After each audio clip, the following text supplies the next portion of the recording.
Hey everyone, it's Brian. Uh, Brian and my good friend Plant. There we go, Plant. Hey, how you doing, Plant? Strong silent type. Okay. Um, we've got good news. The last time I was on, what Sunday night, I think, if you watched our podcast with Miss Berlin, Mr. Betcher, which I will pop up here for all you Twitchicans. Doink. So we had just finished doing our, oh crap. Okay, there we go. Mute, mute, mute, mutey, mute, mute. Oh my goodness. Okay, there. Oh, okay. I don't know. Oh my God. Okay. So, yeah. So we got an offer on our house today, and it's pending. So 5 whole days on the market. So cross fingers. You know, cross your toes and eyeballs and all that stuff. That we will have a sale here in the next few days. So we have to get through the inspection. So people are gonna walk around and look at our shit and scrutinize it. And what was it? The inspection and the appraisal. So as long as those are not completely sideways, should be good to go. So I mean, that was one of our biggest hurdles was selling this house so that we had money so that we could you know get all the cool shit that we're going to have in our new house. So, um, you know, it's one of those things. Oh, I didn't update the stream information until I noticed that the little bot thing said, "Oh, we're just chatting. It's April 2nd." So, yeah, that is what it is. So hopefully it'll fix itself here in a second with stream elements. Um, how's everyone doing today? Everyone having a good time? I'm looking forward to not having a ton of stuff to do for the next couple weeks. Hey, BSD Bandit. Oh, hey, how you doing? Good seeing you. Okay. Um, awesome. Yeah, it's it is a weight off the shoulders. Um, how was your day, BSD Bandit?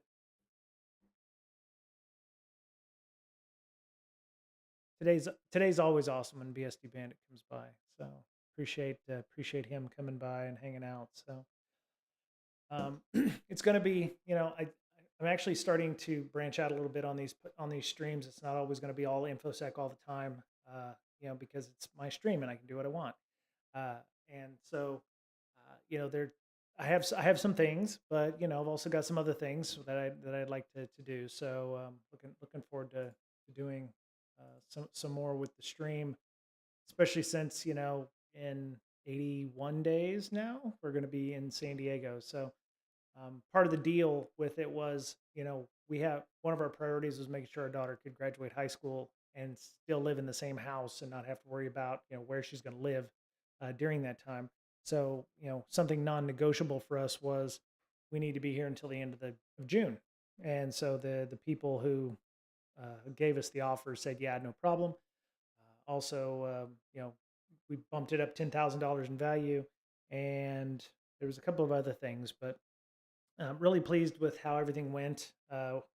We, um, there were a couple other offers our realtor was talking with, but he really stressed to us that you're not going to get this is probably the best deal you're going to get because everyone else is going to want you to move out by the 1st of June or something like that. And we're like, yeah, we're not going to live in an apartment or whatever for a month or whatever. They're going to charge your rent back. So um, basically, I think we're going to be living here rent free for like 2 months almost. Like the 1st of May is when they're expecting to want to close on this thing. So we're going to be living here roughly for 2 months rent free, which is pretty damned awesome. Um,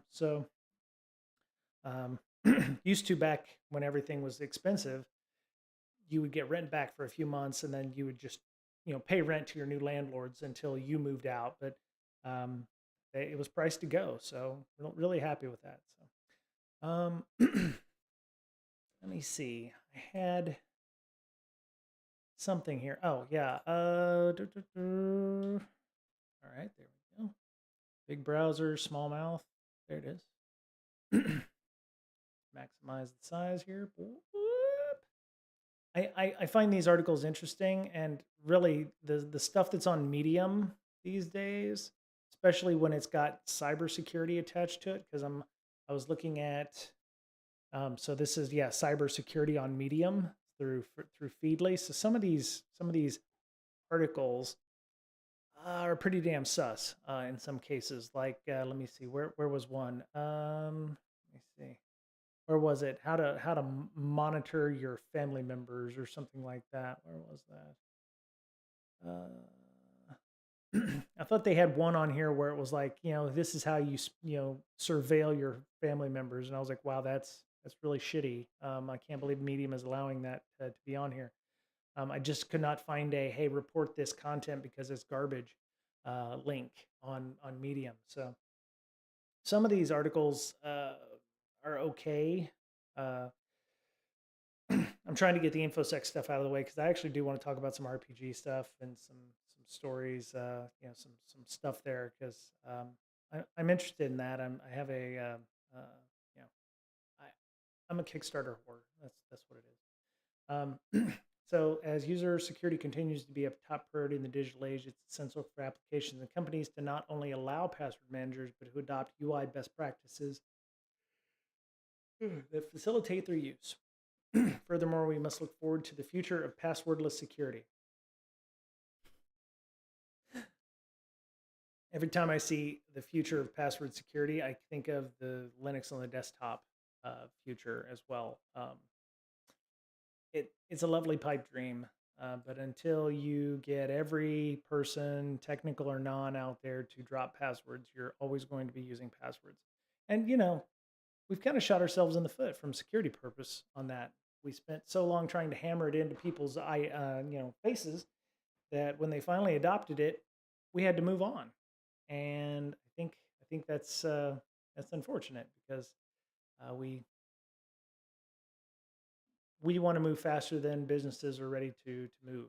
So um, yeah, kind of interesting. So let's see. In this blog post, we'll explore best UI practices for web and mobile applications. According to whom, I do not know, uh, unless this person mentions some sort of standard or something like that. Consider best practices to be the best practices of this person. In many cases, exactly. Ring Z. 2024 is the year of IPv6. Yeah. So okay. All right. We got a package from the UPS person, and it was addressed to our realtor, to our house, and looks like a big ass book, but I'm not sure what it is. And it came to our house, so I don't know what happened there. Anyway, so as well as introduce the concept of passwordless security and its potential on the digital landscape. Wait a minute, when did he write this? Okay, April 4th. Okay, so he wrote it today. Okay, so apparently we're going to learn about the impact of passwordless on the digital landscape. So best UI practices to ensure compatibility. Developers should follow these best practices. Which best are these best practices for whom? Web, use standard HTML input elements. Add autocomplete attributes, support pasting passwords, and use accessible login forms. Okay, that's fair. Android, use Android's autofill framework and set autofill hints. Okay, I guess so. I have no experience with the mobile side of this, so I'm, I agree with the accessibility stuff 100%. You need to make sure that if you're going to implement a technology, it needs to be used by as many people as possible. Whether or not they actually use it is another thing. But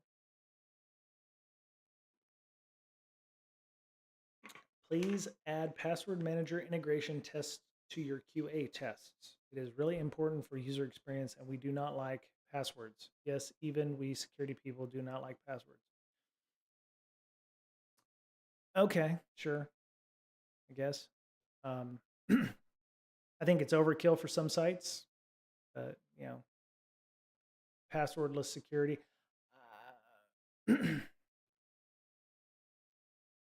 Uh, I think passwords are a useful uh, if all else fails. You know, there are literally some things. Is it worth the time and effort to set up passwordless login? Um, I mean, OAuth flows are definitely something you could use. I mean, he's talking about things like biometric authentic. Some people have issues with that from a privacy point of view. Um, if every forum out there or every website took your credit card or not credit card. What? Don't make me pick you up. One sec. Recording. Come in. Well, come in. I'm gonna shut the door.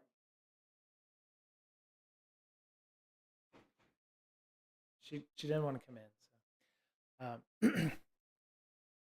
my worry is that we're wanting all of the security put into place for it'd be like securing a paper wad, right? Do I need a passwordless login to, for every piddly ass forum out there? Uh, you know, that yeah, I mean, using, magic links, I guess, are a good idea. Hardware token, okay, great. I don't see anything about OAuth flows in here, which would be a somewhat passwordless flow, like OAuth flows. Don't do that. OAuth flows. Google knows what I want. There's a lot of sites that are like, don't log in with the username and password. Use your Google Gmail account or what have you. For me, that is as user friendly as I think we're ever going to get for passwordless flow, and one that doesn't require, one that could, not require a password but be somewhat secure.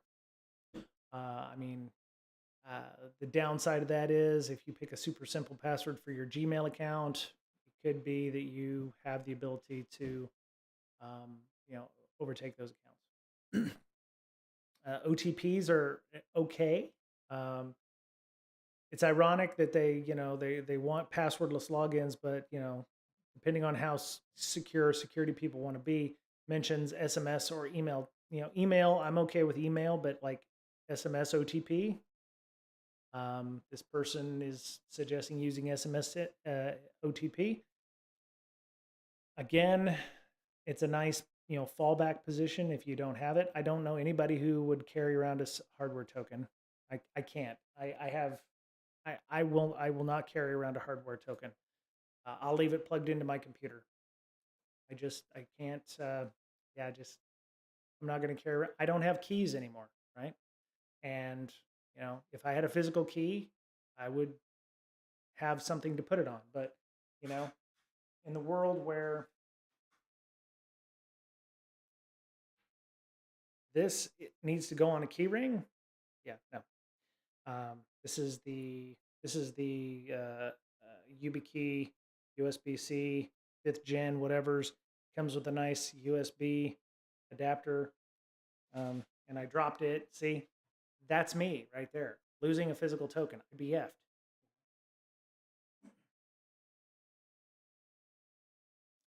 I mean, I would lose this thing. If it didn't come in an even bigger adapter, I would lose this thing. Which is why it stays plugged into my computer at all times, which is not any more secure. They take my laptop, they've got the way to log into my laptop. So, um, that's one of those things. The one system that I do like for authenticating things is Discord, right? So if you go discord.gg, discord.com, how about that? And can I open Discord? I wanna open Discord from the no. Okay, so it has a QR code, and you can log in with your QR code. Um, and it's super interesting that it allows for that. Um, and then as long as you're logged in somewhere else, you use that code, and I'm authenticated to my local Discord here, and they'll say, hey, do you want to log in? And say yes.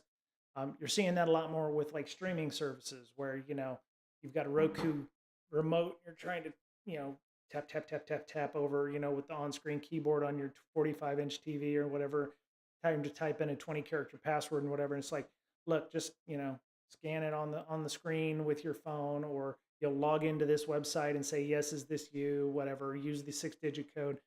Those are great for authentication, and I think I think it would create an out of band authentication.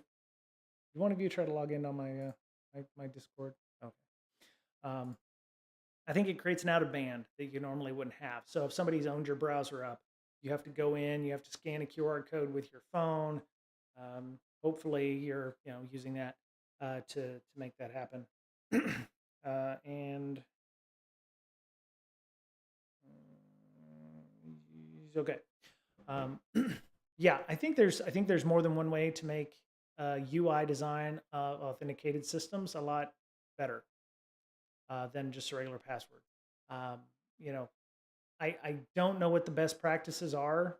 It sounds like this person's trying to establish best practices and there's if anybody here who's watching, who's not lurking or what have you, knows of like UI design best practices that are like legit and not some rando on Medium, it'd be great to know if there's actually something like that. I actually know somebody who's a UX designer.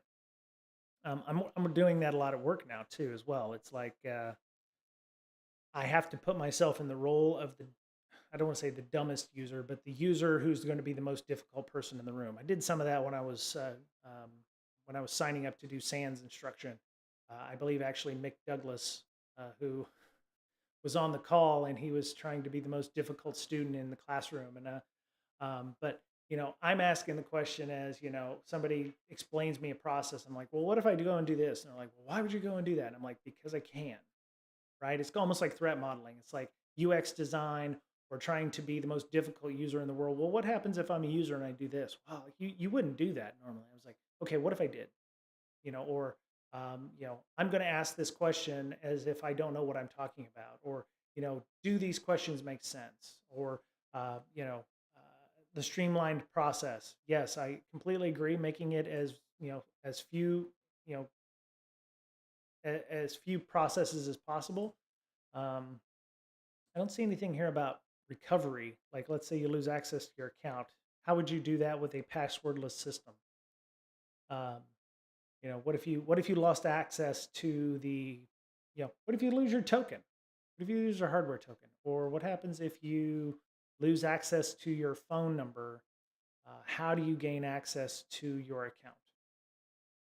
For a work account, that's going to be a huge deal. You could probably call up IT and do that.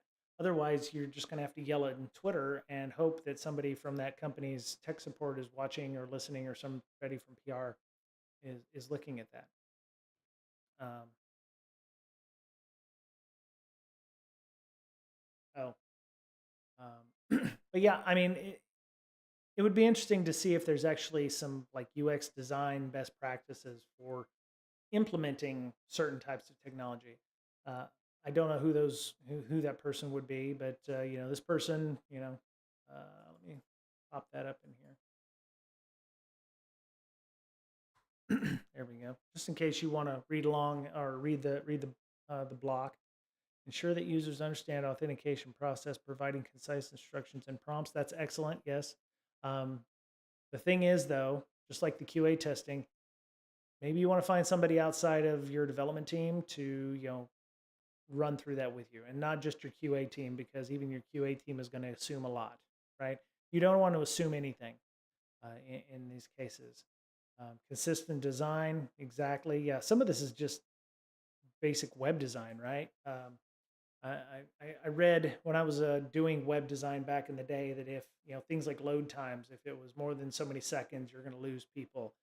If you have to click down more than 3 links, you're going to lose people, or they're not going to use your site. So consistent design, right? You need to make sure that most everything's on one or two pages, or no more than two links down. Um, uh, yeah, yeah. I mean, some of this is just basic UX design, user experience that you need to look at. And if you're going from a password site, so if you had a password and you go to a passwordless site, you're going to have that overlap for a while, right? Where you're going to have, hey, you can log in with your username and password. We're going to be deprecating that to go to this. So if you have a Gmail account, it's so much more simpler. You don't even have a password anymore. So yeah, I mean, there's a lot to unpack here, but um, I I don't know what the best practices are. I don't think he knows what they are either. I think he's just assuming a lot of things.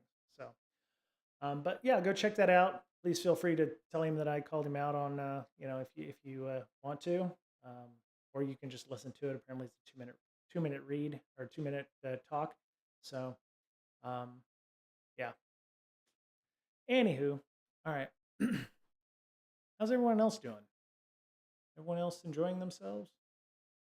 Having a good week so far? I mean, it is Tuesday. A lot of things did happen in the news today of note. I think it's probably some history happened today. Um, I don't have to tell you about it. I mean, let me just go to Reuters real quick. I'm pretty sure it's probably front page news. Yep, there it is. Yep. Oh, and Finland joined NATO, which is pretty awesome. That's pretty good. Yep. Um, so, let me see. So I said that I'm a bit of a fan of RPGs.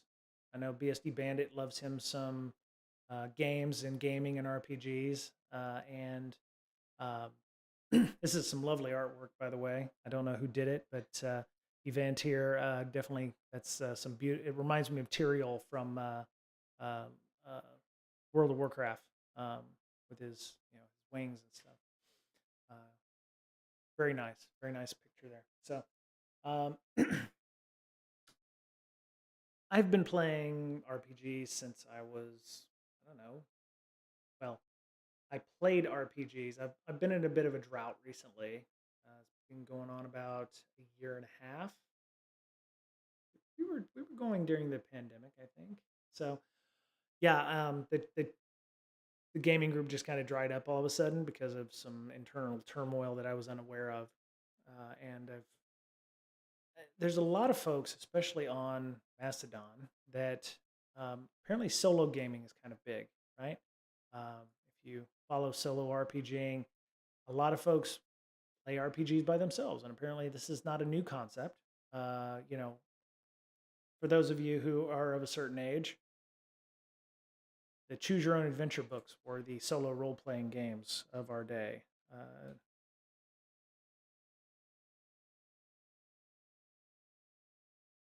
so if you remember these from back in the day, so here's some of them. I actually did the Space Patrol one. That was kind of cool. Yeah, so I got these from, oh yeah, Space Patrol. Yeah, yeah, yeah. House of Danger. Yeah, yeah. Oh man, there's a lot of them on here that I've got.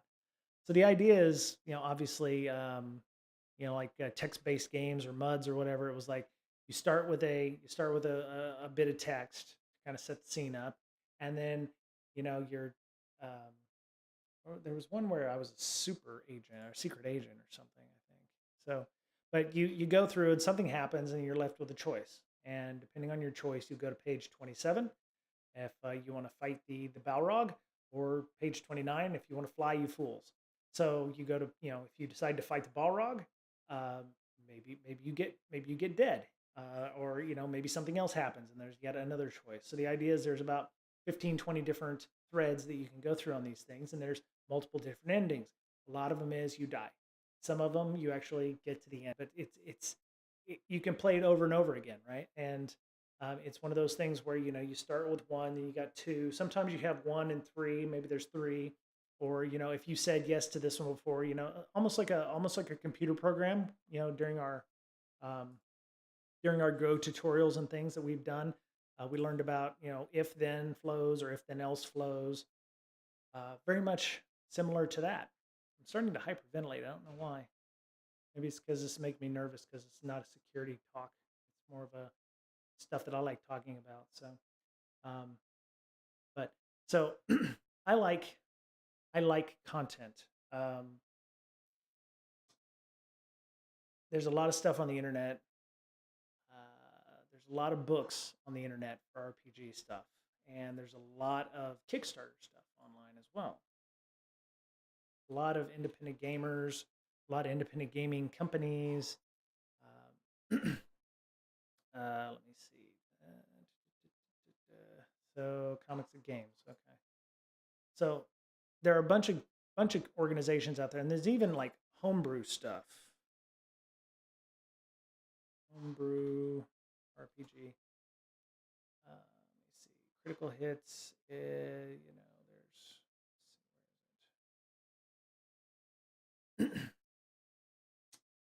anyway. So people make stuff and they post it up, and then there's whole websites dedicated to these items. And I like reading them because I like the content, but I don't get to play.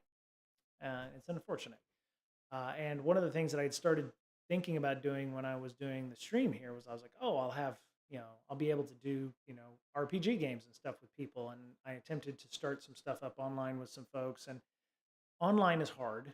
Uh, it's hard to organize people across different time zones. And we gave it a good shot, but it didn't happen. It had to be organic, and a 3 hour time difference for some folks is a little too much to overcome. And yeah, here we go. Home brewery. Home brewery is a good one. It's actually it's interesting. It's a browser based system using Markdown and style sheets to create documents that look very much like your typical Wizards of the Coast D&D kind of thing. And there's actually plugins in VS Code where you can actually create something similar using a style sheet and what have you, including specific syntax for like page numbers and footnotes. And the problem is it only works like perfectly in Chrome and not Firefox. So, but you can look at how everything is done here. They have a Patreon themselves, Natural Creator Home Brewery, and I just like reading this stuff because it's all the cool stuff that I'll never get to do because I don't have a group to do it with. Um, you can tell things are getting back to normal in the house because my wife's making cheesecake again. Uh, while we were showing the house for the last 5 days, everything had to be perfect, and like we couldn't do anything in the house. We hadn't cooked in 5 days and all that, so it's nice to have. So let's go to the home. No, where's it? Natural Crit? Yeah. So where is? Oh, recent brews. Here we go. You can look at. So here's one. So somebody's created something called the Order of the Ancients, which is an order or some kind of content that you can use, and they tell you it might be rendered badly. It's built for Chrome. There's a number of different ones out there for that, and you can output them as PDF. But I like reading what some of the people have come up with. There's also r/homebrewery, where you can go to view. Let's see. God, it just worked that up real good, didn't I? Let me see. There it is.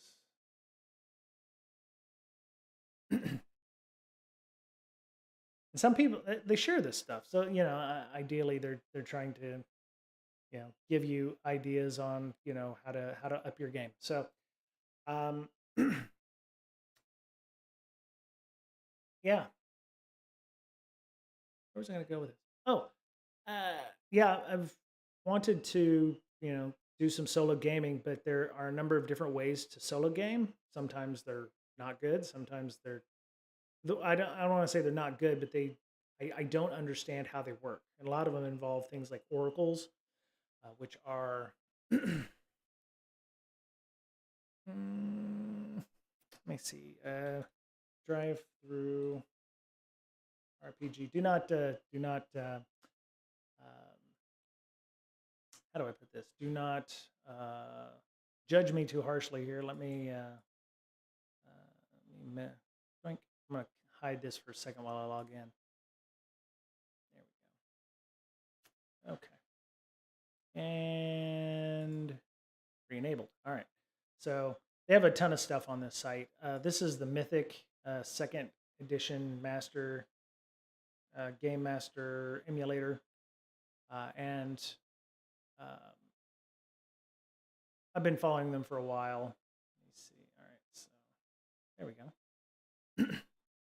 And this is a whole role playing system based on not having a game master, a game man. I'm going to call it game manager because I don't like the term master. So,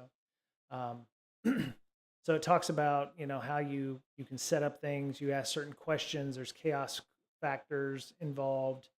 Um, if you play like a regular TV show, then you ask certain questions, yes, no, usually, um, and they actually had a one pager, two pager of, is that free? Let me see, Mythic GME one pager.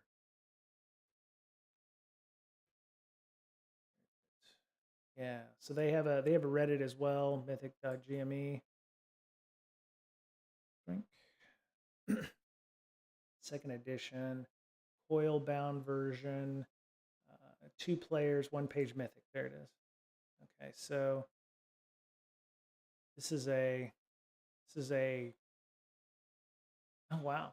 Okay, so they have emulators. So people, there are a lot of people who end up playing by themselves apparently, and a lot of people do streamings of them. Of course, you have with that one guy. He does solo role play, but he's also a voice actor, so that's kind of cool. What is it? Solo RPG.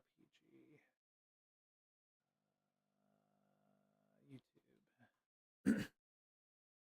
Solo RPG. Yeah, I mean, there's no shortage of them, but it's his name something die. Solo, yeah, journaling. I mean, there's a number of different ways to do these things. So, broken cask. I mean, I would just like to get around a table again with some folks. So what I'm hoping is down in San Diego, there's a San Diego RPG group. So they meet in a couple of local joints that we can probably sit down with and get involved. But um, there's so many options these days, right? There are so many different systems out there for. Did I? Yes, I did. I mean, how many systems do they have? And some of them are better. Some of them are, So I mean, here's some of the basic systems. You got BattleTech, basic role playing, anything from a D100 uses D20. Of course, you have the big one, Dungeons and Dragons. Fate is another big one, based on aspects. Pathfinder's like the more crunchy version of 5e. Surprisingly, I actually find 5e quite crunchy, but Pathfinder kind of goes back to D&D 3.5. Savage Worlds is another one, and they all have you could play cyberpunk stuff. So there's cyberpunk bits here. Any kind of genre you want, which is kind of great. It can go from like old school Western stuff to like super far in the future.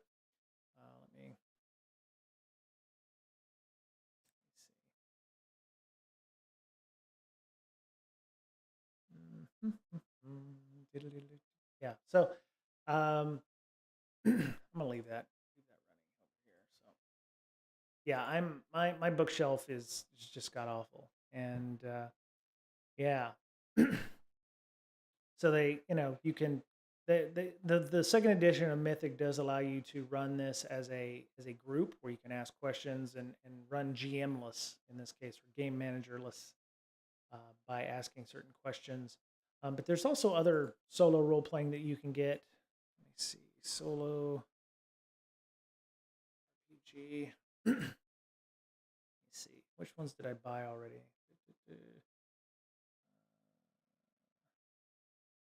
Deck of Doom, Lichdom. Let's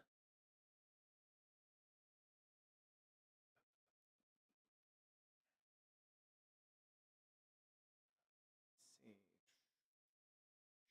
Orders. think it's called Solo RP. They've even got people who've created solo, like, here's how to play a published adventure. So if you picked up,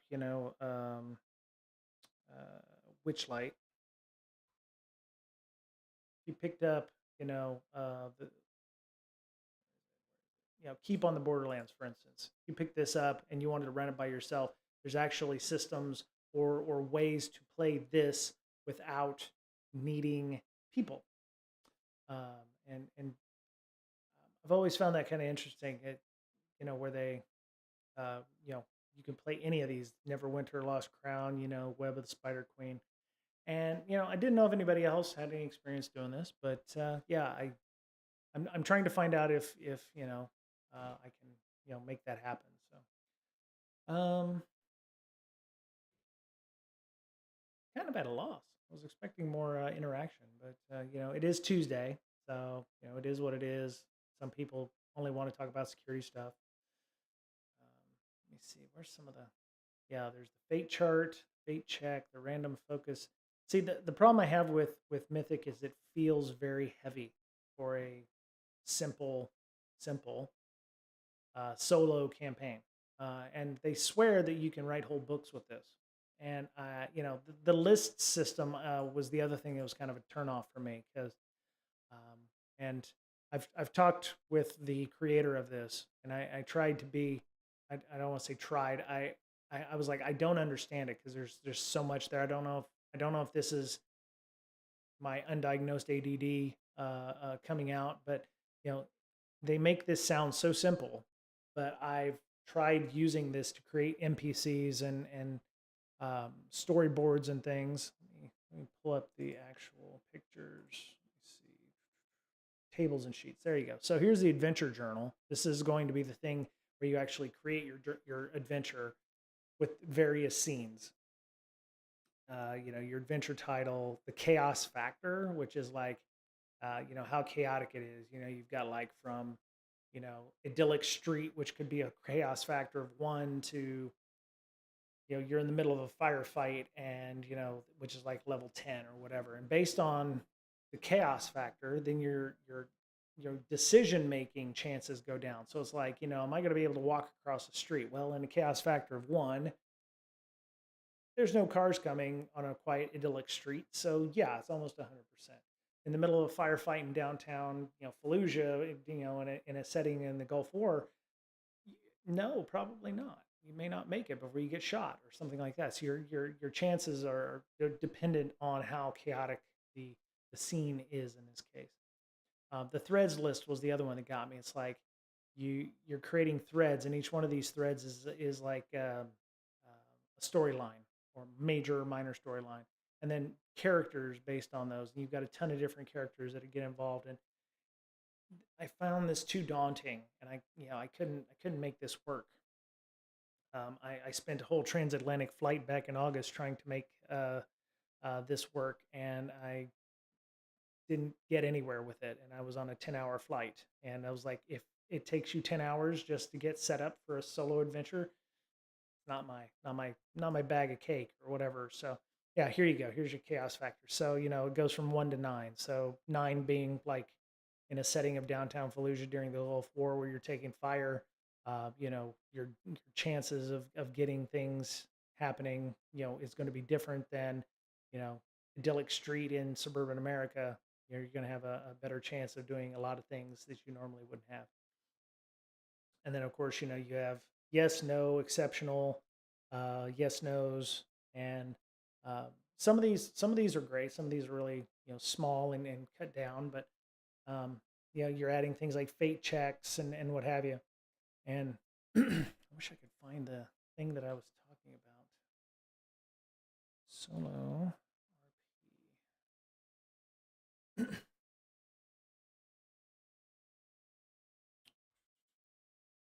Run 5e solo.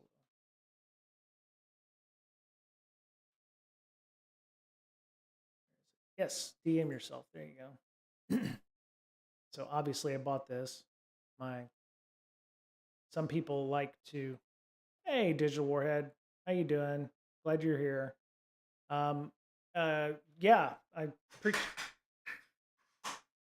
Yeah, thanks for the congrats on the house.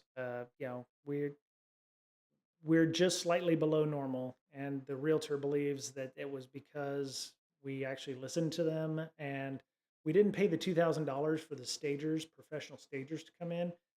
Wife just went to Michael's or whatever and bought a bunch of stuff for like 200 bucks. We could have gone the $2,000 route, and they would have brought in some fancy ass furniture and whatever. But our house was fairly clean. It was fairly open. We threw a bunch of stuff out and recycled a bunch of else, and um, yeah, I mean, I think we probably this offer came from somebody who saw our house like the first or second people who saw it that Friday. So um, it was it was good. It was good. It's a family. So the other my small staging is a completely unnecessary expense in my opinion. I would say I think I talked about this on last Tuesday's thing. There are things that will increase the value, and there were things that make it sell faster, right? The painting of the house, we paid $4,000 to paint everything the same color. Um, you know, it may not have increased the value of the house, but it made it sell faster. If this was a god awful green color or a pink color in the room, somebody it might have been the tipping point to oh yeah, I don't want to have to spend the money to have to paint this god awful house. So we paid that out, but we got like 10K back or 20K back. um, you know so yeah, the staging thing, it's all about perception, right? It's not our house, it's their facade of what they want the house to look like. So we had to give the idea or the appearance of space in the house, which is why we got rid of one of the couches. You put the little place setting mats in. Let me show you the house. The new pictures are online. Let me pull up the pictures. Street view. Okay, so they did a few things here. They had a drone, which was kind of cool. This picture, this sky is fake. It was cloudy that day. They had originally put a completely blue sky, but then they changed it to this to kind of make it look sunny. They oversaturated the green color, and they probably added a few green space. I think there's a couple of spots that. They also took out the sprinkler circle there next to where the northwest is on the screen. Oh, wait, let me see. Where the northwest is on the screen, there's like a sprinkler head thing. So they basically did what Google does when like when they take the people photobombing out of the photo.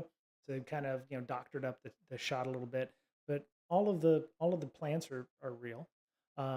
You can see inside the house there. This is my office on the right here. Um, this is the site from about 200 feet up. This is Mount Si right up here on in the middle left. This is Snoqualmie where I live, or where I currently live. Yeah, you can see the house here. This is our stage. This is actually our couch. The biggest feedback haven't oh yeah, I know. Um, yeah, there's a radio site up on top of Tiger Mountain. One of the pieces of feedback we got, and I think I mentioned it during the podcast, was that we use the Ring camera in our house, which is going to be our cat camera. Somebody wanted to know why the hell the fireplace was where it was and why the wooden thing is up on top of the. Oh, really? At your site there, Digital Word? That's kind of cool. Um, why this was set up like this and why the TV wasn't up on top of the fireplace. And I took everything I had to not butt in when they were looking at things.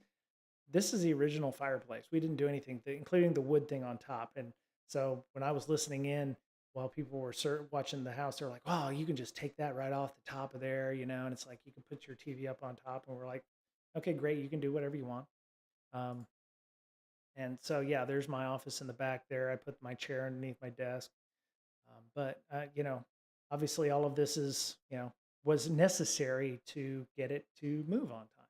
So it is what it is. So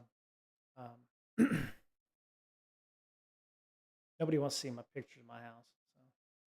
So we did have a so we were staging the house for photos, and we have our guest room is where we're sleeping right now because we had to stage the bed in the get in our primary bedroom, and we had to move everything out of that room so they could film it completely blank with nothing in it, and then put all the cats and everything back in there and put a sign on the door that says, "Hey, cats are in this room. Don't open it," and put a lock on the door. And yeah, I mean, it's still sold in 5 days. So Digital Warhead, when you say my radio site, what do you mean by that? What is that? Is that a like emergency radio band stuff or for fire? Because I think is there a fire tower up on top of there? Yes, Digital Warhead. It is a very stressful process because we bought our San Diego house just before the pandemic started in 2020, and there are some people in our neighborhood who bought in like the first of the year. So this house, if we had sold at the first of the year, would have gone for 1.2 million. It's gone down about half a million in value. So we cut it. We got the offer for 885. So we lost about $400,000 in the last 6 months. So far, it's kind of leveled off now, but there's some folks that bought at 1.2 million. I know one of our neighbors down the street sold his for 1.23 million. They've lost $600,000 on their house. So there's a lot of folks that are kind of ass up in their kind of ass up in their stuff. Three main sites at the top of Tiger Mountain. Two of them are FM and TV broadcast towers. The other site is my company's that support. Oh, okay. Yeah, I tried using the OTA TV stuff. My house is so well insulated and energy efficient that the TV signals will not come in. So um, yeah, good times there. So I'm overloading my encoder, so that's kind of funny. But anyway, so you know, it is a stressful time, and just having an offer, and we've signed it, and we're waiting for the appraisal and the inspection, which hopefully are like poof, nothing. We're good to go. So the only other thing we needed to do was um, California is going through some changes with how they're paying people for solar. So we needed to get our solar plan in for our house down in San Diego by the 14th. And that was kind of rough, but we got that approved and sent through. And um, as long as we had it in before the 14th, I think we're going to be all right.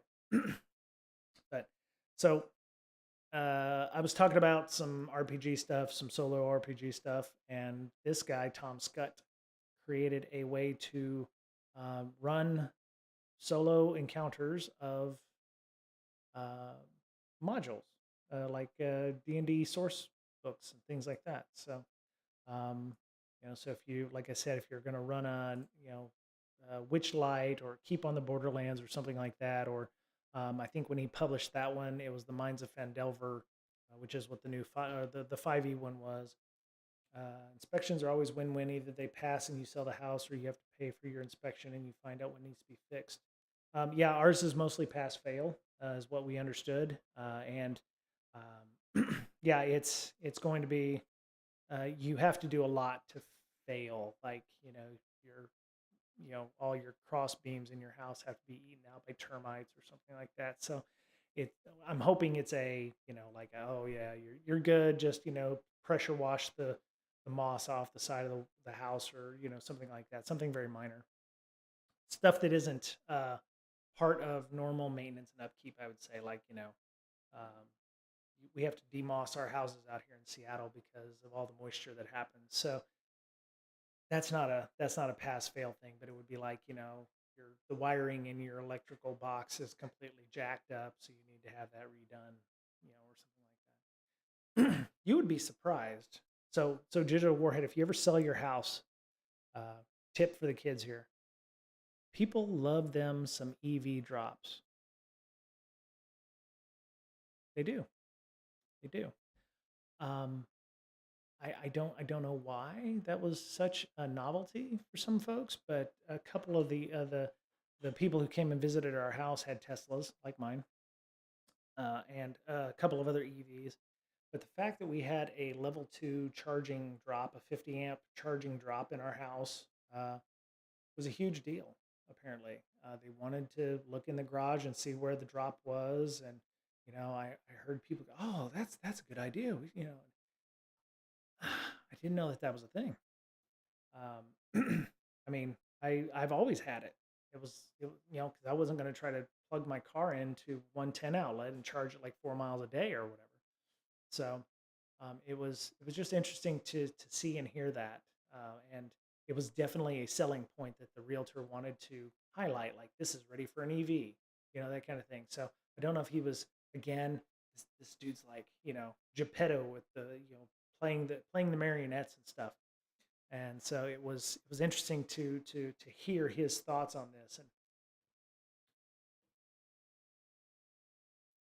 it has nothing to do with infosec, but it's more like a psychological thing, right? Fun fact: unless that stated in the contract, EV chargers aren't included. You can leave them if you want, but you also don't have to. Well, so I have charge point home charger. So I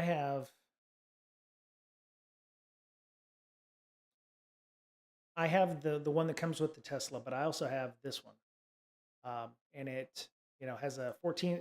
So the EV drop is the 1450 plug that this plugs into. Um, so you plug it into the wall down here. You plug it into this bit down here. That's exactly how mine is, except I have some conduit that goes to the panel. It's an on a 50 amp breaker, but they get the drop down here on the bottom. This bit here, they get this bit down here on the bottom left. Hello, Senior Goomba. Yes, yes, I do. I have a Model 3. Um, from 2018. It's not new. Thankfully, it doesn't have that woo woo woo sound when you back up. No, we're taking the charge point with us. They get to keep the plug-in, the the bit here. Uh, so they get to keep this part here, but they're going to have to buy the charger. Um, yeah, I mean, if it was built in, like if it was like one of the home Tesla chargers or something like that, then yeah, it would be there and it would convey with the house. Um, the reason I picked up the flex charging thing is because you don't have to be poor to get a Tesla. I mean, they have some used Teslas, but I mean, some cars these days you don't have to, you don't have to be expensive. I think I was actually looking at the Ionic 6. Not too bad, not a bad little vehicle. It looks very reminded me of a Porsche when I first saw it. Um, so this is the Ionic 6. It's actually out now. The Ionic 5 is available. I mean, 45,000 for, an SE, and it's got 361 miles. That's better than my Model 3. It's 316 miles if you do all electric, all-wheel drive, but with rear-wheel drive, 361 miles. I mean, that's almost 61 to 70 miles more than my Model 3 from 2018. And the Blue Book value on my Model 3 would have been almost even trade between the SE version. Um, I do find it interesting that the more expensive Ioniq 6 actually has a really shitty all electric range for rear wheel drive. So I'm trying to figure out why. It must be the wheels. Yeah, 18-inch wheels, 20-inch wheels. So yeah, it must be the wheels that are actually causing the loss of range on that. But I mean, the Ioniq 6 has a good number. This part of the stream brought to you by Hyundai. No, wait, I don't know what that is. But yeah, I mean, I was actually looking at this because I was like, "Ooh, that looks nice." Oh yeah, look, you're in Southern California. Everything looks nice. You're at the beach. Dude's letting his significant other there in the car and stuff, and he's like, "Oh yeah, I'm gonna be driving my car, yeah." And so, um, looks nice. When we bought our current house, the sellers took every single window curtain in the whole house. You're a naked field with no blind. Well, we have blinds in our house, um, And upstairs we have some curtains, but they told us to take the curtains down because they don't look good, or it's a psychological thing, right? So, but yeah, this is a really nice one. Um, I paid 58, I think, for my Model 3, but it also had like full auto drive and all FSD and everything, and I paid another 10K for that. So it would have been like in the mid 45s if I'd have paid for it as is. So, but yeah, I was at the point where I contacted the dealers, and they hounded me for about 3 days, asking me if I wanted to talk to them about the Ionic 6, and I was like, no, I'm going to keep my 3 for a little while longer. I'll wait for the Ionic 7 or whatever it is that's going to come out. But I mean, it's a sexy little box. I mean, look at it. It's got some curves on it. Yeah, Oh, I see.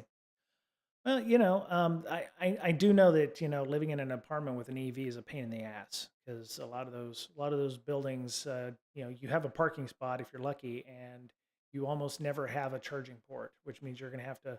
If you live in the city, it's going to be hard for you to find places to charge sometimes. So, I do completely understand that. That makes sense. Um, yep. Anyway, so yeah, I bought the Charge Flex, the Charge Point Flex, because it uses a 1772 plug, and I can use the adapter for it. And if somebody comes over to my house and they have a Prius or whatever, the 1772 charger will work. So yeah, see, so it's got works with any home EV system. So it doesn't have CCS charging, but it has the 1772 charger connector. So anybody who comes to my house will be able to charge their car. So, um, nobody wants to hear about me charging my car. But the funny thing is though, the solar panels that we're putting on our house in San Diego, the solar guy was like, "Oh yeah, you're gonna be able to make your money back in like 3 years or whatever." And I was like, "I've got an EV. Every time I charge up my car with my solar panels for $2 versus a full tank of gas, which is going to be probably $55 when they in San Diego and California this summer. I'm making like $53 back, that kind of thing. So it was just kind of good to see that. So, but yeah, um, it's just one of those things. Senior Goomba, you will get there. You just keep at it, keep working. You used to live in California. Where do you live now, Mr. Goomba, Senior Goomba? I'm assuming Mr. because Senior, I'm guessing, it would be Senorita Goomba or what have you. Colorado? Oh, Colorado's nice too. I fly through there, and I hate, the Denver Cowboy Broncos, but Colorado's nice. Yeah. Um, the elevation would be a problem, I think. Uh, my car would get better range if it wasn't so hilly. Being in Seattle, you have the Cascades. You're going up and down hills. It's colder here. That's the other thing. Below 50 degrees, my car tends to lose more range on the battery, which is something I am not a fan of, losing range like that. So when it's going to be, what is it? What's the temperature right now? Yeah, right now it's about 10 C at my house, and in San Diego, it is a lovely 59 degrees. So, and it's going to be really, really. Oh my God, look at this. Yes, this is why we're moving back to San Diego. It's 45 right now at my house here, 45 Fahrenheit in Seattle. Tesla handles freeze when it snows. I don't have any firsthand knowledge of that, Senor Goomba. I don't get a lot of snow, and I tend to put my car in a garage, so um, I don't. I have not had to deal with the handles freezing. Uh, I don't have the auto handles like the Model S has, so that when you get close to the car, they'll open up for you. I've never had any issues with that so far. Um, yeah, we still get snow here. We got snow yesterday, as a matter of fact. We had about a dusting of snow on the, but we're hoping that we'll be done with all the snow that's happening. So, but yeah, this is what I want to see when I live in Southern California now, like 68, 70, 70, 70. Oh, it's going to get cold there. Oh, it's going to get down to 61 there. Yeah, see, Digital Warhead. Digital Warhead. You're up in Everett, I think, somewhere around that area, right?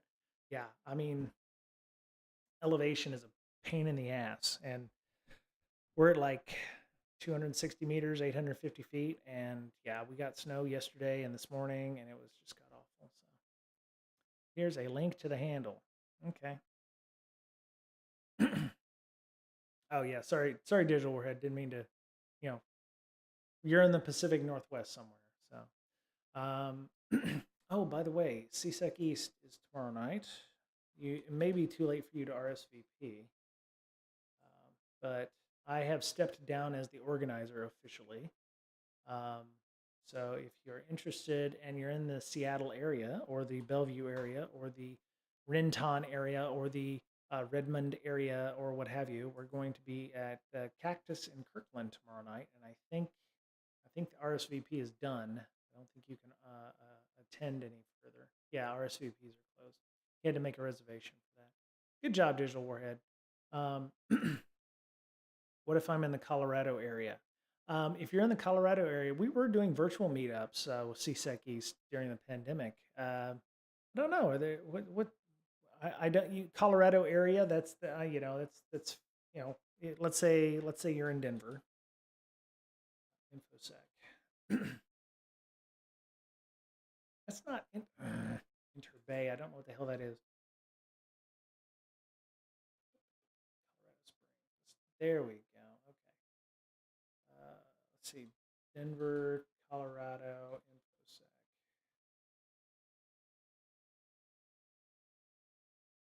Man, this place sucks. Oh, info. Sorry, infosec. There we go. I don't.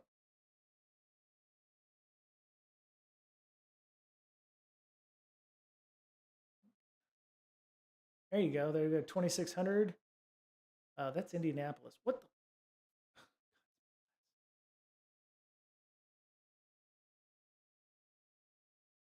I hate the things you choose to be. This is not. But this is not in Colorado. And I hate. You have OWASP. Okay. Oh, Boulder. Okay. Let's try Boulder. See, I'm not against like established groups or what have you in the area. What is it with the?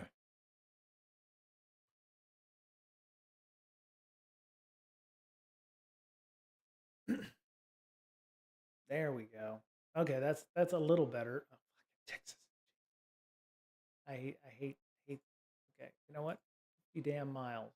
That's where we got a little screwed up at. Besides Denver, oh yeah, besides Denver's coming up. Yeah, yeah.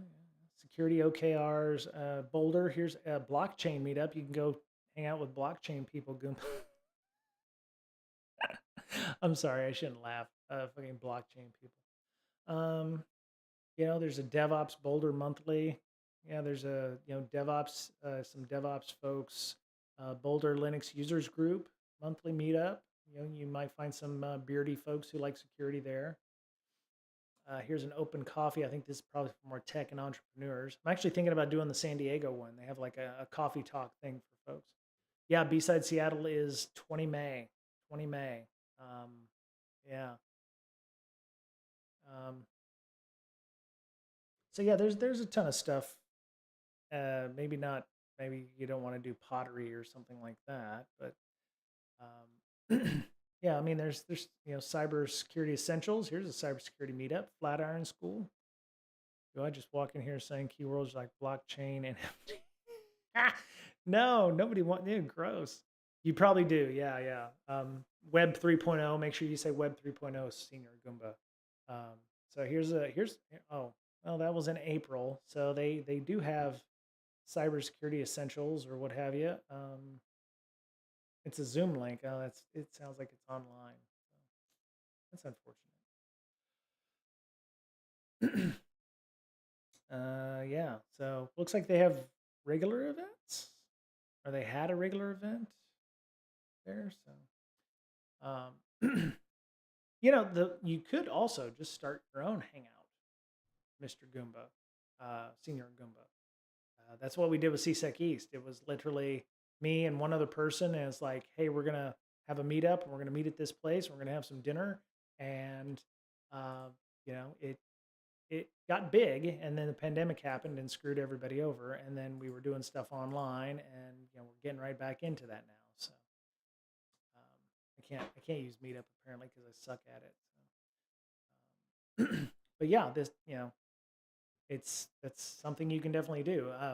Matt is our organizer. I'm the co-organizer because I stepped down from that. But you can you could start something up yourself. I'm sure there's enough restaurants or places in Boulder where you could get together and have dinner.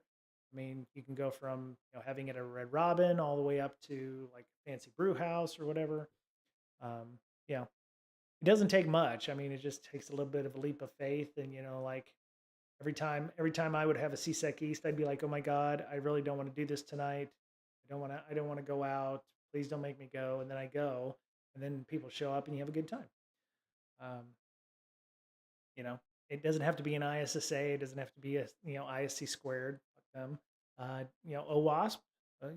See if somebody wants to have uh, you know do something outside of OWASP. Actually, San Diego OWASP is quite large too, so that was kind of cool. But that, my friend, is called anxiety. You mean where I get all sweaty in my my same way? Don't let me leave my comfortable home. Yeah,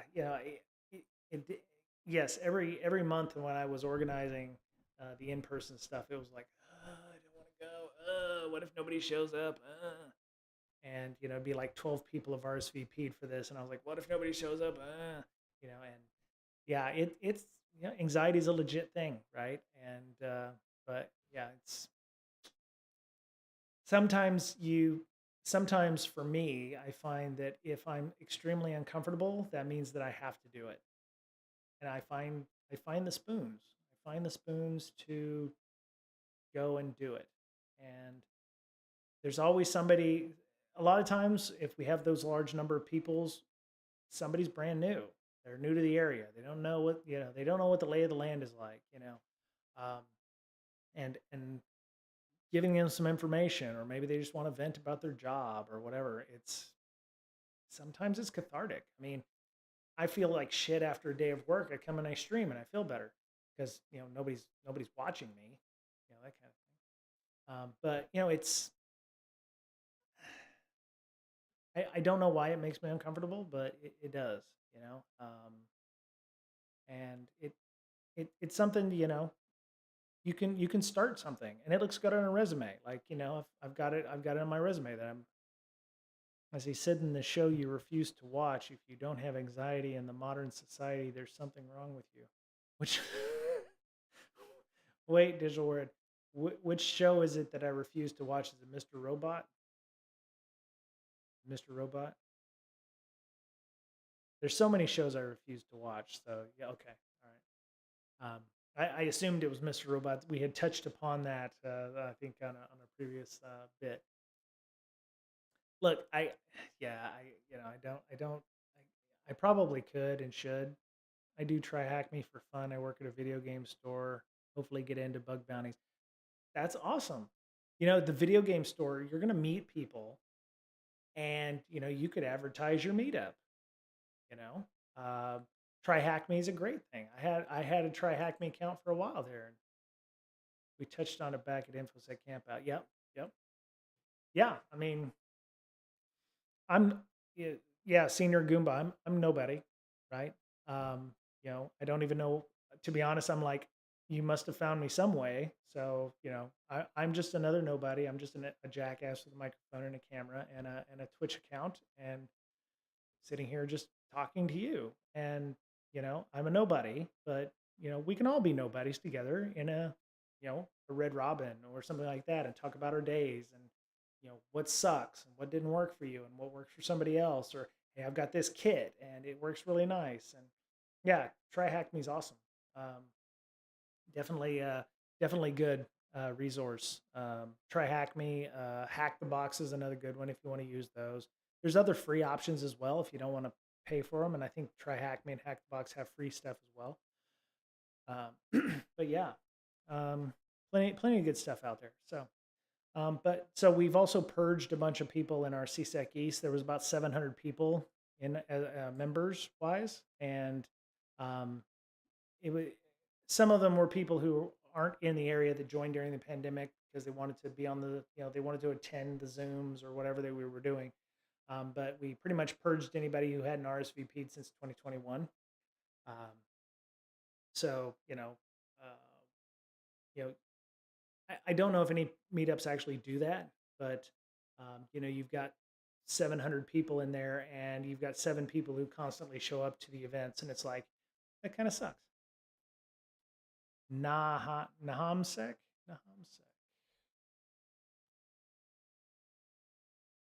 I didn't spell that right. Naamsec. Oh, there we go. Okay. Home. Yeah, there you go. Services. Watch live.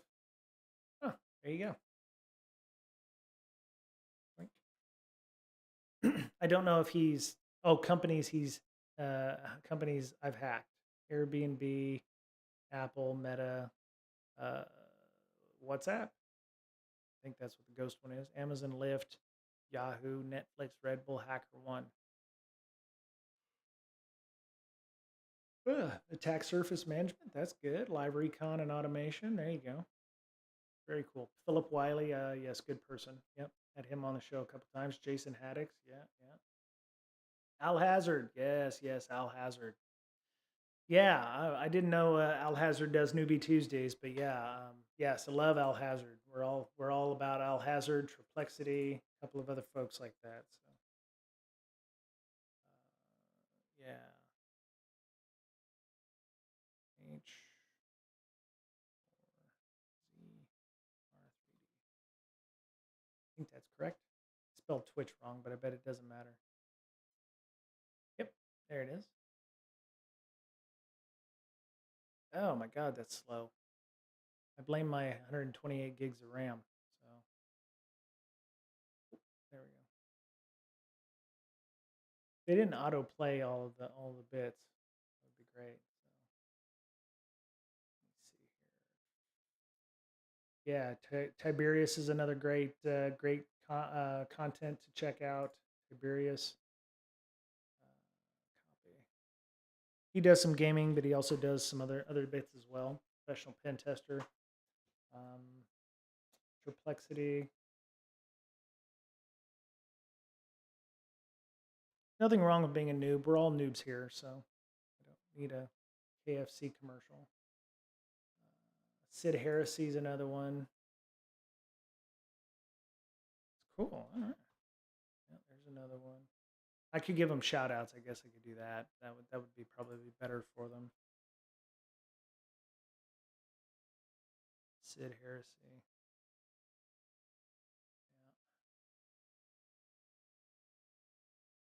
Yeah. There we go. Shout out.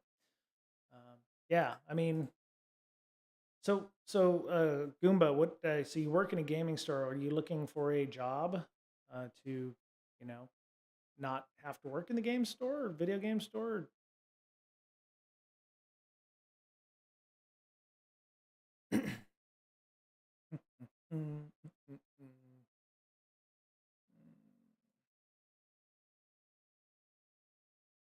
Because everybody has to start somewhere, right? Whether it be help desk or whether it be, uh, you know, working, you know, as a security analyst or a SOC analyst. Oh, that's cool. Sometimes I like to ask people what got them into infosec or what makes them want to. You fell in love with it. What was your first exposure to infosec in your life here? Turn off the voice chat. I kind of fell into it myself. You know, I was in the Navy doing patch management, and you know, I've always thought those CISSP folks were like completely elite. And then when I got my CSP, I realized just a bunch of people sitting on laurels not doing shit. So I was like, well, probably need to probably need to pay it forward and educate people and started listening to podcasts to keep my CPEs up. And I realized, oh, I could probably do the podcasting stuff fairly easily. And 9 years later, here I am.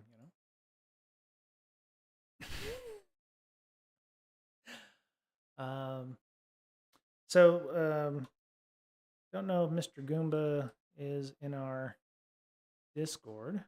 Oh yeah, no worries. Keep typing. I'll we'll keep looking through some of the news and stuff here. Anyway, so I was talking about the RPG stuff. We're interspersing the infosec and the gaming stuff because it kind of works. This guy wrote a way of how to run and DM your own stuff using RPG bits. It's a bit easier to digest, and of course, other games like Fate, like Fate Solo, is a way to run games. Of course, I bought it. If you're all by yourself, HackerOne has a great program. Yeah, HackerOne. One of the things I try to tell people. I interviewed somebody, Shirvana. She was trying to get into infosec, and she's in academia. She wanted to get into more, proper infosec, not just academia. And as I was talking to her, we were going through her resume and everything, and at the bottom, she had that she was in like the top 3% of Try Hack Me, and I was like, "Are you burying the lead?" Right? That is an I call it an accomplishment. I don't know how hard it is to be the top 3% of Try Hack Me, but I was like, that seems like that's kind of a big deal. I would want to know that at the offing, that I was able to do that stuff. If I was hiring you, I wouldn't want to go clear down to the bottom of the page to find out, hey, I'm the top 3% of this. I was running and managing one of the top 10 hacking teams in all of India. Um, a couple of other things. I was like, you're burying the lead here, and it's like, and sometimes we were talking about the resume stuff, and I was like, you're the SME for a bunch of students because she was talking about how she was teaching the classes and how she was, the students would come and ask her questions and things like this, and I was like, so you're the SME for 200 people. They come to you looking for your guidance on answering these questions. Do you answer those questions? She's like, yes, I do. And I was like, you're managing 200 people and you're the SME for all things security for these folks. And I was like, you need to phrase things that way. Senor Goomba says, I was in 6th grade, went to computer lab. Girl next to me wanted to show me her cool MySpace page and it got hacked with Save the Whales pictures and a huge. I loved it and wanted to learn, but got distracted with other stuff. Now I'm learning. Okay, well that's fair. My first foray into security, other than being in the Navy and doing patch management, was I had an OpenBSD box at home with Apache on it, and somehow it got owned. And at that point, it was like I tried to figure out why that got owned, and that kind of started me on my way down the road to security. I know I just switched scenes. I have my preview disabled, but I hopefully, yeah, there I am. Yeah, I mean, I didn't come from a typical, nowadays everybody's like, oh, you have to know programming and everything. So I was like, okay, I'll learn some Go and stuff like that, but I'm at the point in my career where it's like learning Go is a luxury for me. I don't need, hey, Sloan X42. Hello, how you doing? We're talking about infosec and gaming. So if you're interested in RPGs or anything like that, or, information security, I'm an open book. We're an open book. So, welcome, Sloan. Thank you for joining me today on this awesome stream. So, yeah, you just got to be curious. I think that's the part. Hey, Farn OS Sec, thank you for joining and coming and hanging out here today. But yeah, I think it's just a curiosity. And at some point, I will tell you something that somebody told me when I was doing IT work. His name is Steve Beck. I won't dox him, but you can maybe find him online if you want to. Wait a minute, am I showing my screen? I want to see where he's working at. Okay. I have my screen up. I'm going to go on Steve. He was a contractor for us in the Navy, and he was getting his MBA. And I said, "Why are you getting your MBA if you're going to be in tech?" And he's like, "One of these days you'll understand." And I said, "Holy shit!" There come a point where I was like, "Oh wow, I'm at the point where I'm not going to be technical anymore."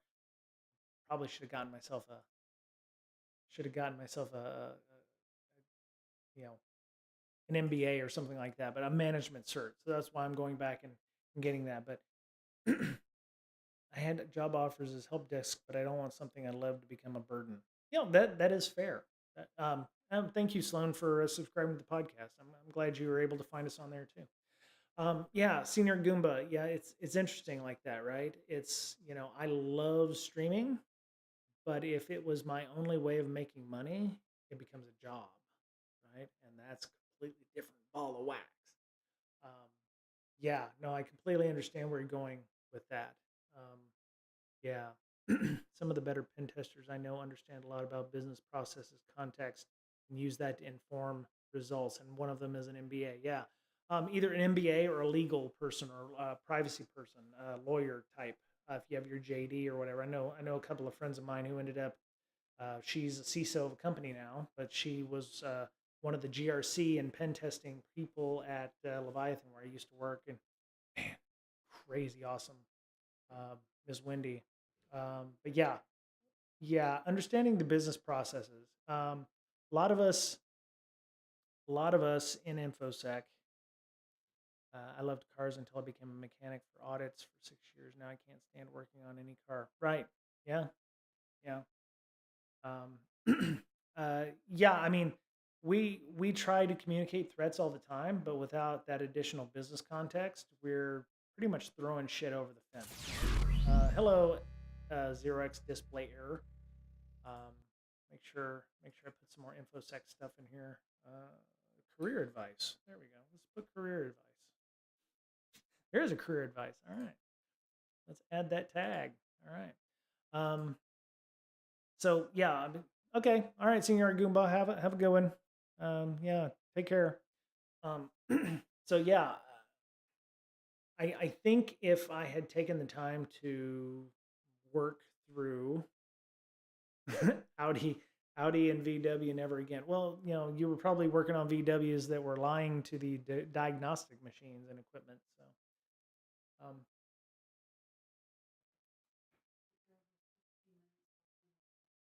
okay, all right. At 5 o'clock, less than 5 o'clock.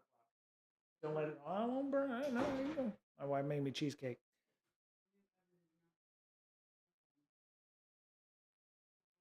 Right. As long as it's not. Okay. Yeah, we had to get a new oven because our other one died, and it's convection oven. But the new oven is one of these smart things from Samsung. We didn't enable the IoT parts on it, but it's not our oven anymore. It's going to convey with the house. Um, and yeah, it was. It's not him, is it? Oh, okay, not a picture. Of course, he'd be a little older now because that was a few years ago. So yeah, it's one of those things where we can tell people, there's vulnerability here, but it's almost as a pen tester, you're trying to get people to care. And I think and we've talked about this numerous times, where you come in, you'll do a pen test, you'll give them a report they paid $50,000 for. You leave next year, you come back, you do the same pen test over again because, hey, PCI, nothing's been fixed. And it's like, I got domain admin. Here's how I access payroll in the CEO's email. Well, yeah, exactly. There, Farnosec. Yeah, yeah, yeah. Finding out how to create that business context, and that's something very important and something that I want to say you can't teach, because that's what you probably should be teaching, instead of trying to get, cross-site scripting on a fucking website.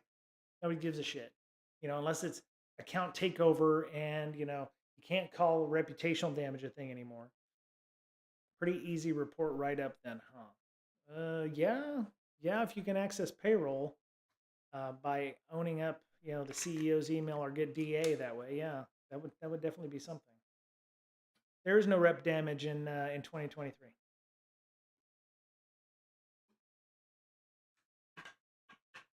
The best is when you're doing reports for a company annually. It's the same findings every year. Yeah, yeah, yeah. And at that point, it's you know, if you're copy pasting or whatever, yeah, Farnesec. And I will tell you something. There are going to be companies that, if you have a zero finding report, they're going to think you didn't do a good job. And I will tell you, I've had to talk people down at my own company if they're like, they do metrics. People who are not security do metrics on things, and they're like, well, if they found 5 vulnerabilities, then they're not doing a good job. And I've had to explain to them, it's like, one, the scope of an engagement may mean they found 100 bugs in something this size on the sheet, or they found 5 bugs in something that's this size on the sheet. I'm like, there are so many unknowns here. You cannot guarantee quality based on the number of bugs or the number of findings. And they're like, well, how are we going to evaluate our vendors? If what's our metrics for effectiveness of our vendor? And I'm like, well, it damn sure ain't how many bugs they found, right? And it's like, they could do 500 engagements for you, or they could, you could have them come in and do 500 pen tests for you, and if they found 1 bug per pen test, maybe that one pen test is worth the $50,000. Maybe they didn't find anything. Is that a function of how poor the code is, or is that a function of how good the code is? Or there is, yeah, right, 31D, Eng 31D. It's about impact, right? If that one cross-site scripting bug, allows you to dump the contents of the database, versus somebody who can put up a picture of Goatsy every time somebody refreshes the page. What's the impact there, right? Which one is the bigger impact? But that's something I think you almost need to ask questions about before you write the report, right? Um, you know, what does the system do?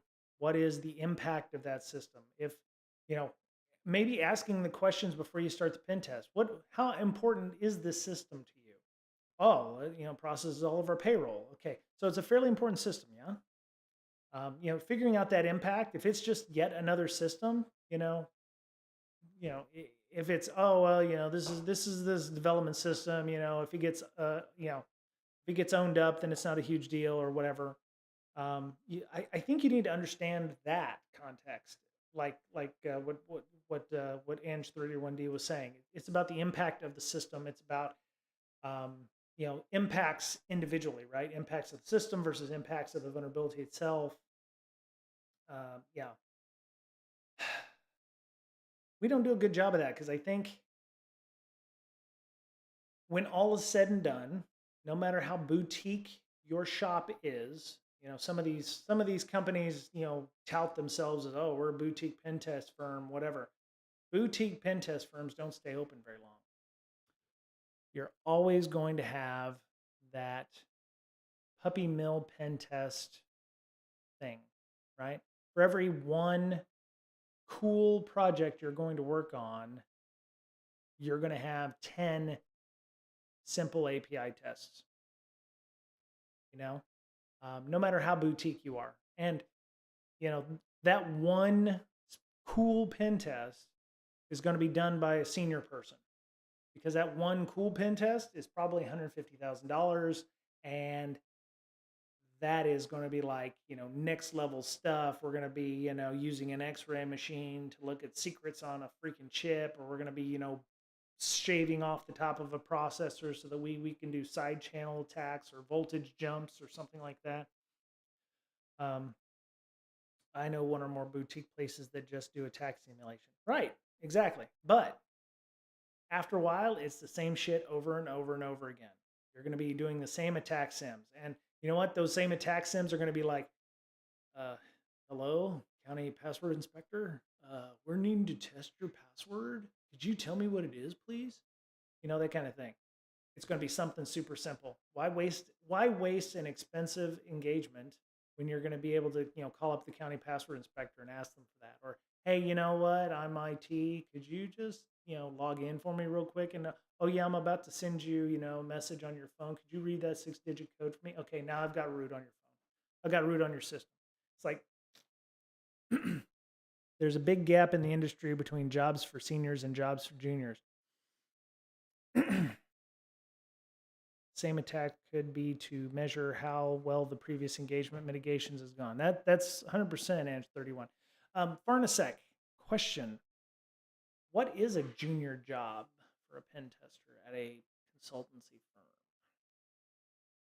Right, juniors get stuck with the most BS web apps. I would say most web apps are BS, right? I would say they get the majority of the, here's an API, test the API. Or we're going to automate this. You're going to run a bunch of burp suite and call it good. There are some organizations out there that I would hope have some kind of method there. I mean, it's hard, right? Because they do have to have some knowledge. You have to know burp suite, you have to know Zap, you have to know Fiddler, you have to know how to do some network scanning. How, some cloud-based stuff. You're going to run some tools. A lot of the junior stuff is going to be tool-based, right? You're going to be running Scout Suite. You're going to be running, my personal favorite at my last company was when I got asked to test an API that required auth without auth. Right. Can't do anything because I don't have creds. And they were like, yeah. Yeah, that's funny. That's a black box, right? They want you to get the auth, right? I've seen that before. It was like I tested something and it was like, oh, it doesn't work. Oh, well, our WAF works. Congratulations. I was like, okay.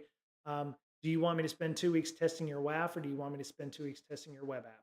And it's like, you paid $50,000 for your WAF. You're paying me $50,000 to test that WAF. If I had infinite amount of time to bypass your WAF, then I could do that. And so a lot of times without bypass, no authentication. Yeah, that's a waste of time there. Ideally, and if the scope wasn't such that it was like, okay, yeah, we're going to test it with your controls in place, and then we're going to test it without your controls in place. Yeah, if your if the WAF stops you, great. Do you want me spending 2 weeks testing your WAF or trying to bypass your WAF? And what happens if I do spend 2 weeks bypass your WAF and then I finally get in? Great. Now, assumed breach is the best starting position in a pen test.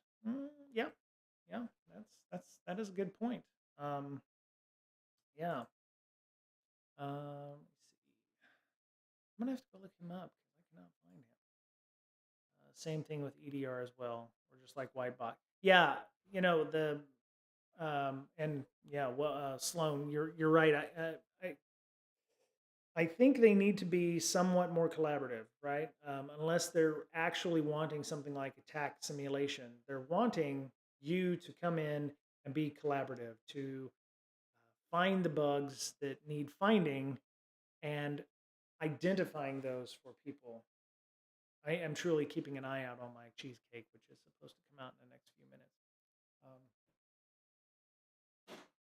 Since my wife isn't here, I can open that up. Man, I got warm in my mouth. But yeah, wouldn't assume breach be more related to threat hunting. I'm just a dev, but black box seems like a waste of time for you guys. Yes, Sloan. For a good majority, black box is, because I think for the vast majority it is. I think there's some legitimate times where, hey, try to get our stuff is probably useful. but I could spend 2 weeks trying to get nothing. And of course, I feel bad because I couldn't get in. They go like, well, you didn't do a good job because you didn't get in. And there's a lot of assumptions there, right? I think it depends on what you're wanting in terms of scope. Sometimes pen testing is just an item in a checklist they follow and they don't care at all about the results. Yes, 100%. Mm. The new oven, y'all. I don't know when the buzzer goes off. We've never actually used the stove before, or the dreaded. We're doing this for cybersecurity insurance. Yeah, Farnesec. I believe. Yeah, companies want that compliance. So, um, and they have a scope, and PCI is yeah, yeah. They only want certain things tested, or they want to make sure the data is going in certain directions. Pen testing has been glorified compliance work. Well, yeah, I mean they want what they want. They don't want anything else. So, I'm smelling something. I'm gonna be right back. Don't leave. Talk amongst yourselves. Talk to Plant. Plant is here. Plant is here. You know, um, Plant wants to talk to you. He doesn't say much, but yeah, I'll be right back. I'm gonna get my cheesecake out of the oven.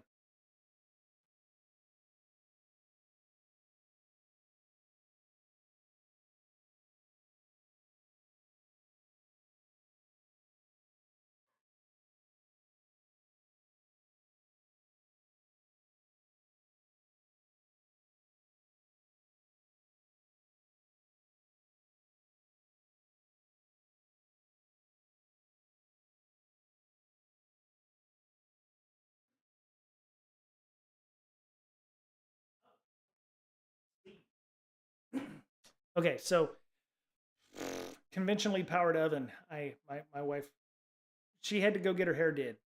So that's why she came in. She's like, watch the cheesecake. It's got 15 minutes left. Shake it to make sure it's it could use another 10 minutes. So I set the timer for 10 minutes. This is a brand new oven. I mean, we literally have not used it. It came in Tuesday of last week because we didn't want to make the house smell like garlic or bacon or some shit for people. Even though I was all in on the bacon and the cinnamon rolls, my wife was like, "Yeah, don't make it smell like bacon and cinnamon rolls." We haven't cooked in the last week, so we've been living off leftovers and everything. Don't mess up the cake. Yeah, I'm not messing up my cheesecake. That's why I was like keeping track of things. So at 17:07 my time is when the thing is going to go off. So, but anyway, what are we talking about? Photosynthesis these days. Oh, I could. I left it up here because otherwise the cat will chew on it, and it is a cat palm, but yeah, it's yeah, it does its thing. Yeah, I'm actually I'm going to try to figure out how to put it in my car, so it'll take 3 days to get down to San Diego, wrapping it up so it doesn't go anywhere. Yeah, my fucking cats. My mama kitty, she likes to chew on the leaves and stuff. So thankfully, it's been up enough that it's been fixed. All right, so we were back to let's see. So we're doing this for cybersecurity insurance purposes. Cats definitely are good at killing plants. Yeah, that's why I have it up there. So plant is okay. Plant is happy up there in minor shade, less light kind of thing. So it doesn't like direct sunlight. So, yeah, exactly. Yeah, I was trying to get her on earlier, but she didn't want to come online. But yeah, the thing about compliance work and pen tests, it's a necessary evil, and there's a lot of folks that still don't know in this day and age what a pen test is, or they're expecting specific things, and I blame Digital Warhead. I blame Mr. Robot for that shit. Um, all that did was perpetuate the outsider, non-antisocial type person in a hoodie sitting at a desk, which is one reason I'm not a fan. I mean, Remy Malik is an amazing actor, but I was just like, it just seems to perpetuate a lot of the things that we shouldn't try to be. Um, So, it is what it is. But yeah, yeah, I don't have an answer for, the company that doesn't want to fix their issues. I think that's left best left up to them and their auditor if they don't want to fix those issues. Um,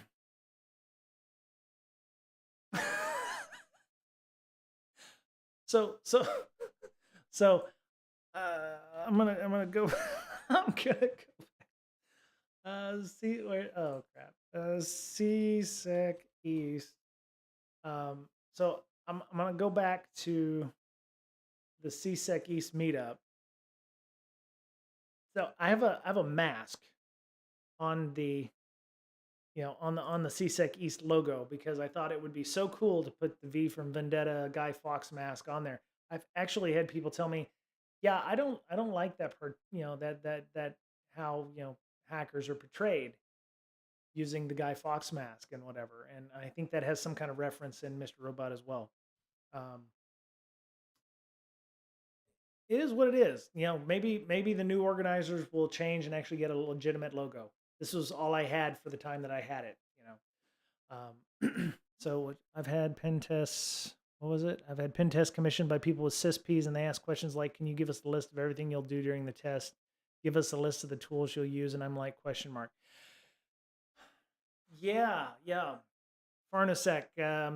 Yeah. I mean, I think that's where your statement of work and scope is. I think that there's some. I think you could get generic with that, where you could say we're going to run these tools. I don't think you're going to be able to say, well, at 8:15, I'm going to be interrogating this API from, during that 5.7 minutes that I'm going to be doing that. I'm going to be going over here and taking a leak and, going over and grabbing my 15th Red Bull of the morning and what have you. Um, Farnesec, yeah, PurpleCon. I'm a big fan of hearing about what PurpleCon is. Is that a PurpleCon? Is that Is that Tanya? Is that Tanya Yonka? PurpleCon.nz. I, I, yes, I think this is it. Kawaii Con. Okay, yes, yes.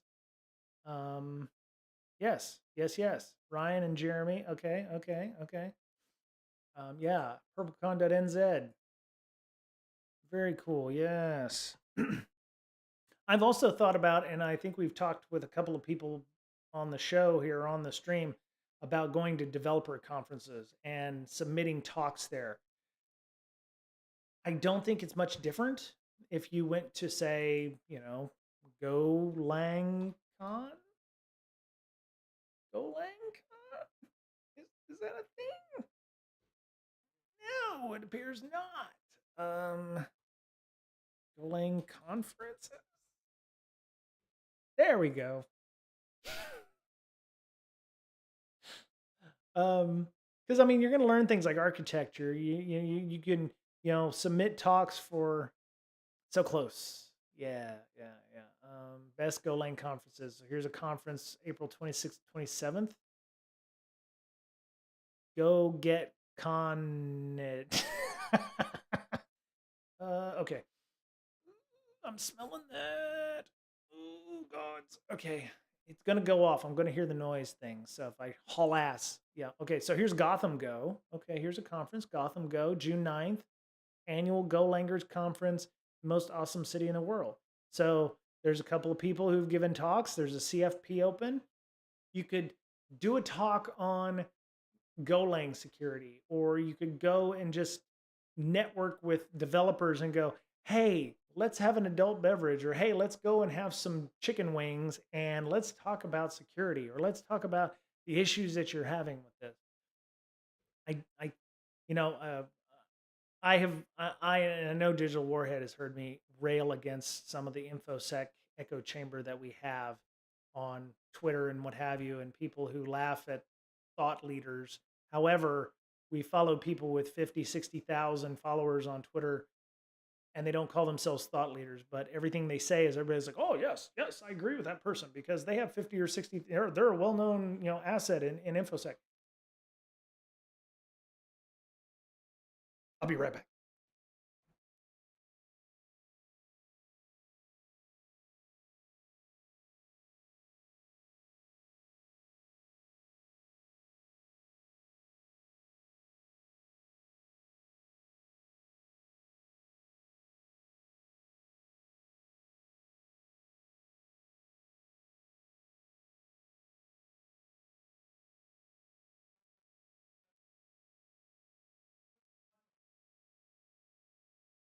5 more minutes. 5 more minutes. It definitely cooks differently in a non-conventional oven. Wait.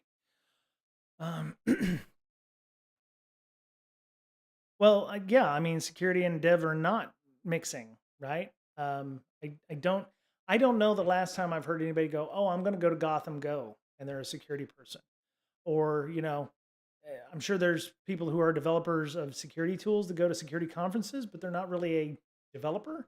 So I'm sure that they're cross mogenating. They're just not making a big deal of it. Or you're not going to hear hacks for pancakes at Gotham Go. That's not their bag. They do ICS security. You know, so I mean, there's a lot of pen testers out there that could say, I've pen tested a dozen Rust applications, and these are the things that I've found. These are the trends that I've found. Hey, you're not doing X, you're not doing Y, you're doing these things wrong, or you're not as memory safe as you think you are because I've been able to do this. Or, hey, I'm in Go and or I'm at DockerCon and I'm, here's the things you fuckers are not doing right. Or, these are, I've been pen testing Docker for a decade and decade long enough. And these are the things that I found. You know, I have no clue as to what I'm doing with Golang, so it'd be nice. I think manufacturing companies need to take more responsibility for their products. Maybe OT vehicle or IoT unsecured by design is a bad pattern. NG31D. I will tell you, I thought that way too until I started working with IoT people. The the restrictions that are created by using IoT devices and the chipsets and things are such that there are no good security controls for that use case. And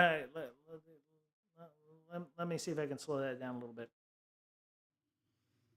People say, oh, if you want to use TLS, TLS 1.3, AES 256, whatever, you cannot put that on IoT. It is not computationally possible. Or if it is computationally possible, it is not performant, right? The problem is things like encryption, things like TLS, things like, code that would run on, a phone will not work on something that is its only thing is, to make butter. That's a Rick and Morty reference, I think. But I think some of you know what that is. I've never seen Rick and Morty either. I just know the memes. The things that we ask them to secure and using the controls that we're asking them to secure with are not feasible. I wished every system had secure boot. There are legitimate issues trying to shoehorn secure boot implementation onto something that's going to cost them X number of dollars to build. And I get it. There is a ramp up there, right? Balancing time constraints and security is really hard. Yes, it is. Yes, it is. But yeah, it is an awful trade-off. And I will tell you that there are people out there who are definitely doing their utmost to secure IoT devices. Not just from a security point of view, but from a privacy point of view. And one of the discussions that I've had recently, hello, Digital Warhead. Problem I see is the manufacturers don't give a shit if their customers don't. Until their customers start demanding better security, manufacturers aren't going to spend more money on security because it's the right thing to do. That is a good point. That's a good point, Digital Warhead. You know, you get in a car as long as it starts up, you don't care about the car. You don't care what's going on under the hood. It's only until it breaks down is when you start caring, right? Oh, be right back again.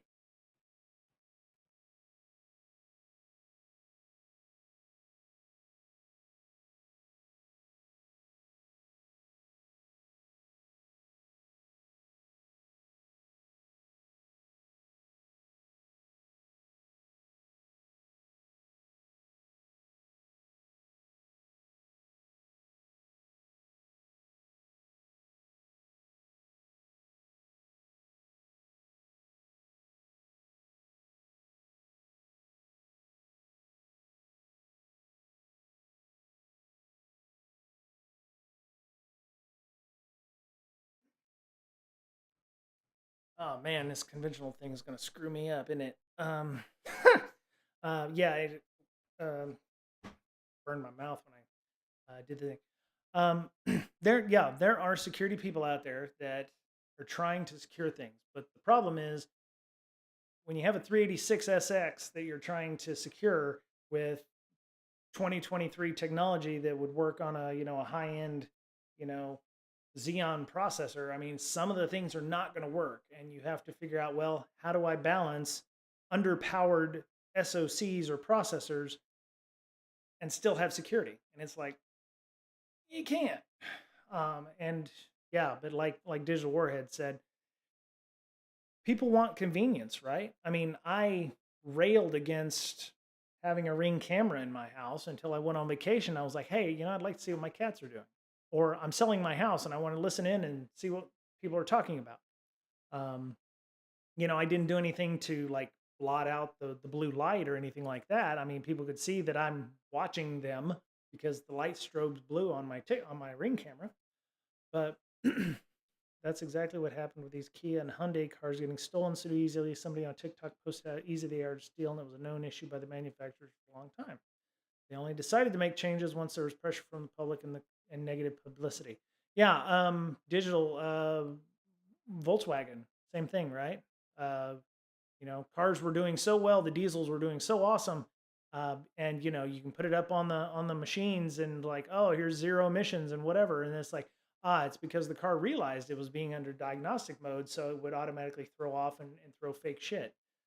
So yeah, some OT stuff requires time constraints. Yeah, exactly. It's a performant thing, um, and it's a convenience thing, right? I want my Ring camera to do X, Y, and Z, and it's like,